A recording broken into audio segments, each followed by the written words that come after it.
Desses confrontos aí dos argentinos que sobraram, né? Você tem o Flamengo enfrentando o Estudiantes e o Palmeiras pegando o River. Hoje, provavelmente, no Monumental de Nunes lá, a gente sabe que a capacidade do estádio aumentou.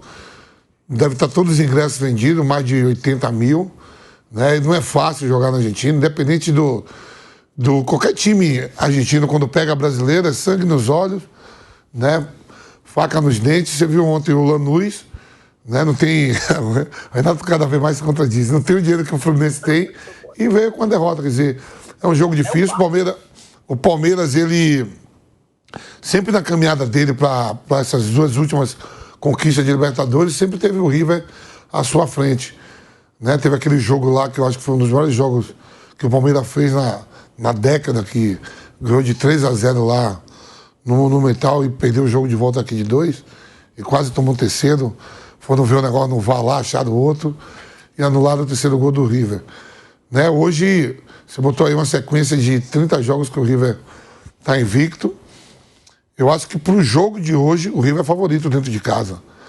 Dentro do confronto no geral, eu já botava 50-50, mas no jogo de hoje, por jogar em casa, o Flávio não gosta, mas eu sou muito caseiro, e principalmente quando tem uma torcida grande. Né? O Flávio brinca, a Índia ganharia tudo, a China. Mas a gente está falando de um River Plate, que dos times do cenário da América do Sul, talvez seja o time que possa chegar mais perto, em termos de valores financeiros, a Flamengo e Palmeiras. Né? Nessa reorganização do Flamengo e do Palmeiras, deixou muitos times aqui do Brasil e da América do Sul para trás, no valor financeiro. O River ainda tem essa condição de ter uma grande torcida. A gente vê que o Boca está numa draga desgraçada, seu principal rival, mas o River vem se mantendo.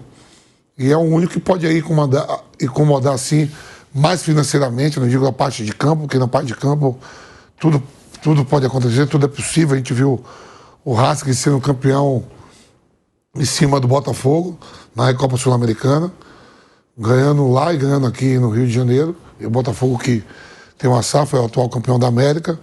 Mas não estou falando na parte financeira de dinheiro, ainda pode trazer alguns jogadores diferentes que dê esse equilíbrio. Né?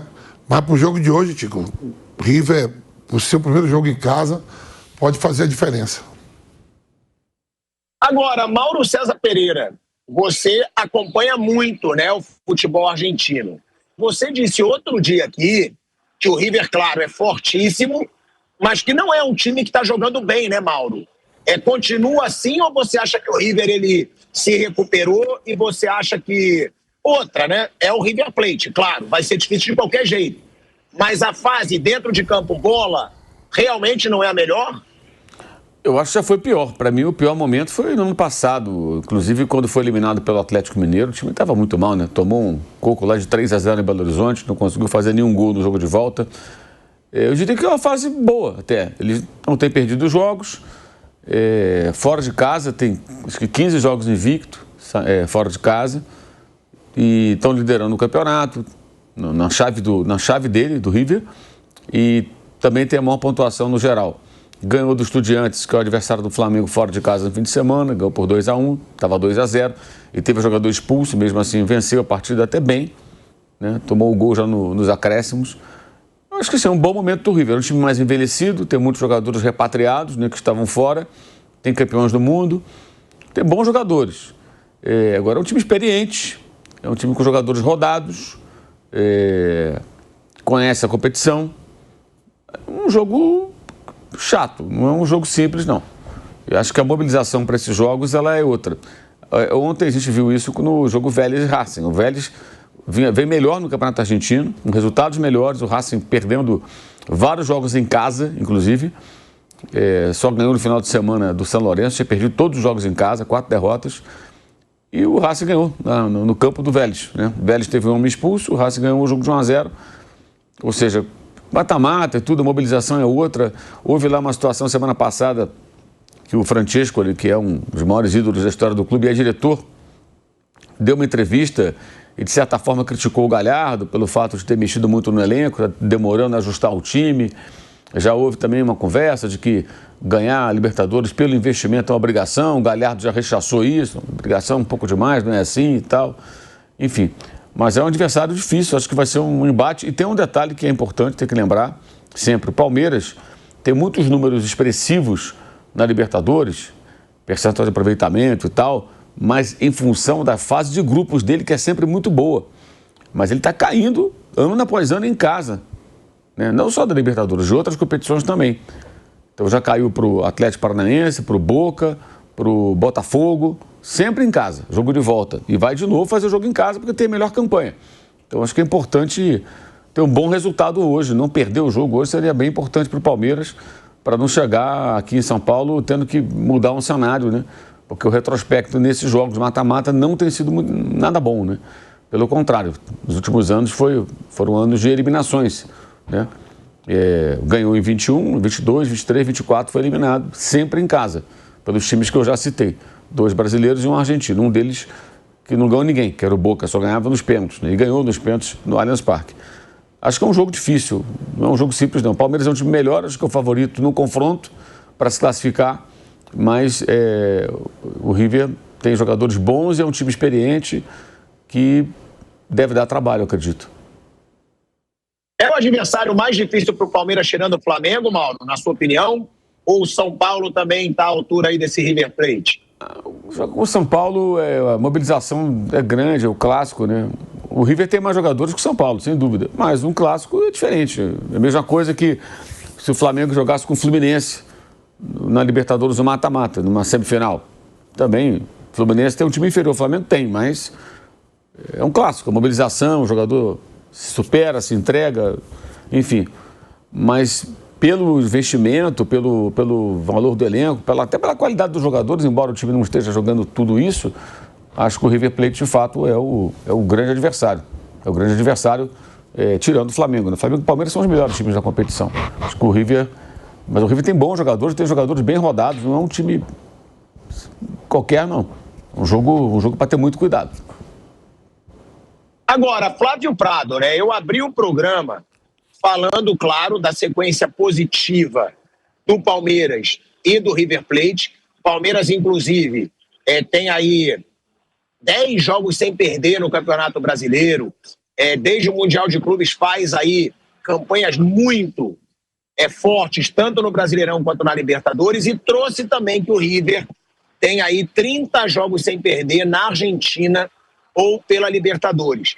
Agora, o retrospecto eu sei que não conta quase nada, mas é importante para mostrar, Flávio, que esse River Plate, ele deve estar engasgado com o Palmeiras, porque o River Plate nunca passou pelo Palmeiras numa Libertadores. Claro que é um recorte curto, mas o Palmeiras ele tem 2 confrontos de mata-mata em eliminatórias, né?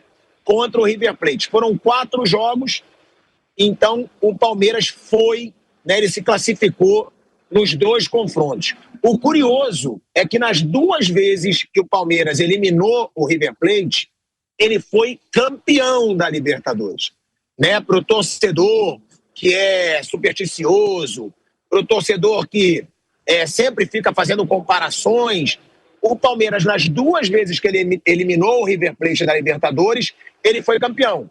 O primeiro deles foi em 99, na semifinal, que o River chegou a vencer a partida de ida por 1-0, só que o Palmeiras reverteu, né, depois, vencendo por 3-0 e avançou. E teve a mais recente também, onde o Palmeiras levou, onde o River Plate levou uma porradinha em casa e deu uma porradinha na volta com polêmica de arbitragem. Mas passou também o Palmeiras, Flávio. Você acha que o River leva esse jogo de uma forma diferente por ter esse tabu contra o Palmeiras? E outra, qual a principal virtude do Palmeiras, na sua opinião, para ser o favorito nesse confronto? Porque é unanimidade aqui na mesa, por enquanto, que o Palmeiras é o favorito. É isso que é monstruoso hoje na fase do futebol brasileiro. Palmeiras e Flamengo, eles são tão fortes que até contra River Plate, numa fase boa, eles são favoritos, claro. Bom, boa tarde, Pilhado, boa tarde, amigos. O Palmeiras, ele está fazendo, né, uma mudança total de elenco, está recompondo o time. Demorou muito para acertar, mas agora a coisa andou, começou a acertar, a se alinhar e com o time todo, o time pleno, ele tem toda a condição de passar contra o River Plate, embora não ache um jogo fácil, não, pelo contrário. O grande problema do Palmeiras é que ele está decidindo muito mal em casa. Então o jogo de hoje é crucial, porque imaginar-se que o Palmeiras possa, em casa, virar um resultado é pouco provável. Até nessa última vez, a eliminação foi 3-0 lá e 2-0 aqui, o jogo muito igual, muito parelho. Acho que o Palmeiras está melhor, tem condição de trazer pelo menos um empate hoje aqui, mas contar com o jogo da volta é complicado. Embora no último sábado contra o Inter ele tenha deitado e rolado, né, principalmente no primeiro tempo, mas o Palmeiras está decidindo mal em casa. Em algum momento vai ter que mudar isso. Mas entendo que hoje o Palmeiras já pode fazer alguma coisa legal. De repente até consegue ganhar o jogo lá, porque o River vai estar pressionado, o Mauro já explicou aqui, o River vai ter que sair mais pro jogo, e quando sai pro jogo, pro Palmeiras é um prato cheio, é a maneira que o Abel gosta de jogar, no contra-ataque. Então, eu estou imaginando o Palmeiras mais consistente, com mais opções de banco. Vamos ver se ele realmente confirma esse favoritismo no duelo, nos dois jogos. Ô Vamp, o quanto pesa a atual fase do Vitor Roque para esse Palmeiras, né? Porque a gente já falou muito do Vitor Roque aqui. A gente antes questionou bastante e tendo que ser questionado. Eu sempre deixo isso bem claro. Não é porque o cara tá jogando muito agora que ele não tinha que ser questionado quando ele tinha sido a maior contratação da história do futebol brasileiro e não estava entregando. Até o torcedor do Palmeiras estava cobrando do Vitor Roque. O Abel Ferreira bancou, o Abel Ferreira manteve o Vitor Roque no time, não deixou ter nenhuma crise em torno do garoto, né? E olha que demorou um pouquinho para o Vitor Roque emplacar. Só que aí o Abel Ferreira, ele se tocou, ele percebeu que era possível colocar Vitor Roque e Flaco Lopes jogando juntos. E desde que ele colocou essa dupla de ataque, Vamp, não só os resultados passaram a ser melhores, não só o Vitor Roque passou a jogar bola, a fazer gols, a dar assistências, como também o futebol do Palmeiras melhorou, né, Vamp? Foi uma mudança, é impressionante como a gente vê como uma mudança, ela surte tanto efeito num time. Ele botou essa dupla de ataque, o Palmeiras passou a jogar bem a grande maioria dos jogos, claro que não todos, e os dois conseguindo grandes números. Qual é o peso, Vamp, para o Palmeiras de ter o Vitor Roque bem e, claro, de ter o Flaco também jogando muito bem ao lado do Vitor Roque? Foi importante, né? Mudou a forma de jogar, agora com dois atacantes mais fixos, né? E movimentando bem. O Vitor Roque cai para a beirada do campo, fica por dentro. O Flaco Lopes também fazendo a mesma coisa, né? Você vê que em algum momento aí o Flaco Lopes estava até sendo cobiçado pelo River, que hoje vai enfrentar o Palmeiras. O River teve interesse nele, né, de repatriar ao futebol argentino. O Palmeiras não topou. E os dois vêm jogando bem, né? Tem um encaixe legal. Nos últimos jogos, eles vêm um completando o outro, dando passes, assistência, fazendo gols. O Vitor Roque melhorou bastante também por aquilo que ele chegou, vindo da Espanha, né? Um momento em baixa, jogador mascado da história do futebol brasileiro. E aí o Abel muda a forma de jogar. Até o Felipe Anderson começou a jogar bem também, né? Tem o Felipe Anderson também que está jogando bem. A gente não sabe se hoje ele começa também com o Andrés Pereira, que já estreou, né, no jogo contra o Inter aqui, que o Palmeiras passou o rodo. Mas a verdade é que esses dois atacantes aí fizeram com que o Palmeiras melhorasse sim nos últimos jogos. E aí tem tudo hoje. Acredito que vai começar os dois mesmos lá na frente. Não sei o resto da cavalaria, mas tenho certeza que Abel vai sair com Vitor Roque e Flaco Lopes lá na frente. Porque vem jogando bem e vem marcando gols. Agora, Mauro, é claro, tem uma importância do Vitor Roque estar jogando muita bola, mas tem também a importância dele ter suavizado essa pressão sobre ele, né? Porque a partir do momento que o Vitor Roque começa a fazer gols, a partir do momento que ele começa a dar assistências, a ser destaque nesse time do Palmeiras, ele tira um pouco de pressão, né, de cima dele. Ele tira um pouco daquela cobrança da torcida por gols, por estar mostrando que o próprio Vampeta falou aqui algumas vezes, que isso devia estar atrapalhando o Vitor Roque. Porque ele é muito novo ainda. É que o Vitor Roque, ele saiu muito cedo do Brasil. Ele está com 19 anos, né, Vamp, ainda? Agora, eu não sei ao certo se ele fez 19 ou 20, mas não passa de 20. Eu acho que ele tem 19 anos ainda. E está começando a despontar. Qual a importância desse jogador, Mauro, na sua opinião?